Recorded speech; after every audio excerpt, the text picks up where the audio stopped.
So, hey guys, today I'm going to explain the difference between fermions and bosons.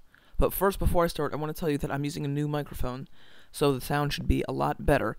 And just for future reference, there might be a contest in 2 to 3 weeks, and for that contest, this microphone is microphone number 2. So, okay, now on to the science. So, the differences between fermions and bosons. First, I gotta explain what each one is.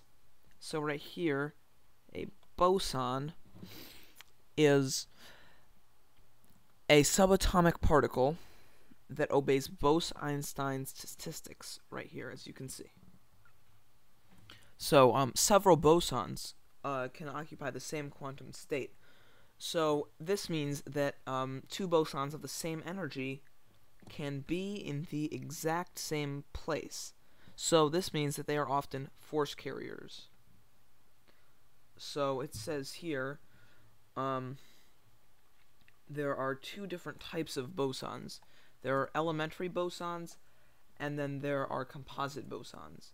So, here, like a photon, that is an elementary boson, because you can't actually strip down a photon any smaller, while something like a meson is like a composite boson. Bosons are force carriers. So, when you have two bosons and you switch them, the wave function, which is probability amplitude, right here, oh, it is somewhere here. You know what? We'll just look around here. One sec. So the wave function. So when you switch two bosons, the wave function, which is the probability amplitude of a particle or a particle system, stays the same. As you can see right here, the wave function of the system is unchanged when you swap it. So because the two bosons, when switched, the wave function stays the same. They are often said. Sorry, my mic just got moved.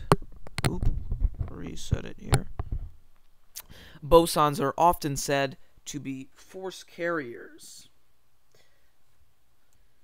So, what bosons carry what force? Well, photons are a force carrier of the... Shoot, my mic keeps moving. Sucks. Sorry, there's a lot of choppy audio here. If so, that's my fault. Okay, we're set up again. Okay, so photons are said to be force carriers of the electromagnetic field. Force, also, the electromagnetic force. W and Z bosons carry the weak force, while gluons carry the strong force.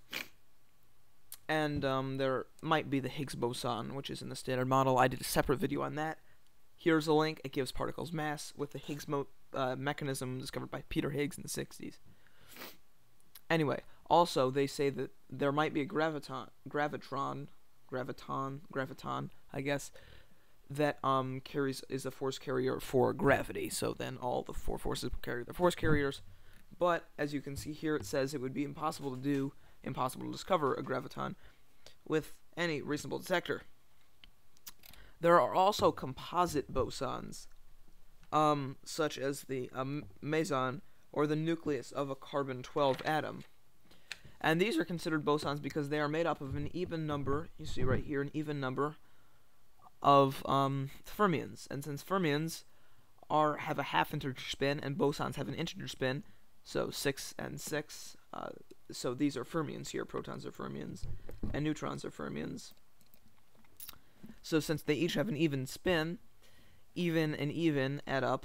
Since half and half makes a whole, it makes sense. So now, what is an integer spin? So spin, what is it? Well, essentially, here I'm on the spin page, and spin is just what you would think. It's a particle rotating around its own axis. And so you can change the direction of the spin. That can be either thing. But the speed of the spin is always constant for a particle. So, for those of you who don't know, so now you know what spin is. Essentially, integers are just numbers such as 0, 1, 2, 3, etc. And so, bosons have an integer spin. So now, fermions have a half-integer spin, so you might wonder what that is. Well, a half-integer is simply an integer plus 1/2. So, for example, 4 and 1/2 is a half-integer, 7/2 is a half-integer, or just plain old 1/2 is a half-integer. So, now we're going to get on to the fermions. So, here's what a fermion does. Fermions are also subatomic particles, but they are usually associated with being matter because of this. So, two fermions cannot occupy the same quantum state at the same time. For example, the spin of one of the fermions has to be different than the other for them to occupy the same quantum state. So this results in some rigidity in the fermions, and thus makes them matter, or sort of like matter, while bosons carry particles, or not particles, I feel stupid, carry forces. So if you switch to fermions, the wave function of their system would change the polarity, or the sign. And, so back to the wave function.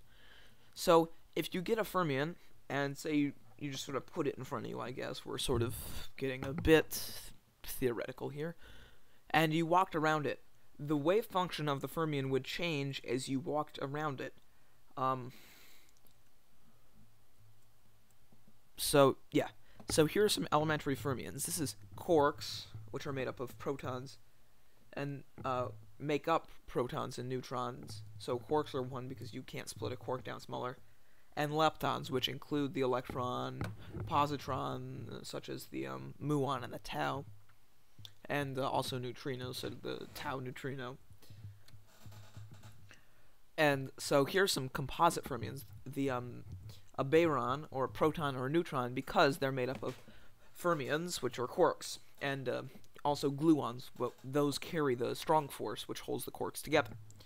So, the nucleus of a carbon-13 atom, because it has 6 protons and 7 neutrons, which are both fermions, and add up an add number, meaning if each of these had a spin of 1/2, it would result in a whole number plus a half number. It would result in 6.5, which fermions have a half-integer spin, thus. So, that is why it's a fermion. Now, if it resulted in a whole integer spin, then it would have to be a boson. So, here are the main differences between fermions and bosons. So, the main differences is that a fermion has a half-integer spin, while a boson has a whole integer spin. Two bosons can occupy the same quantum state, which means that if they have the same energy, they can be in the same place, while two fermions can't.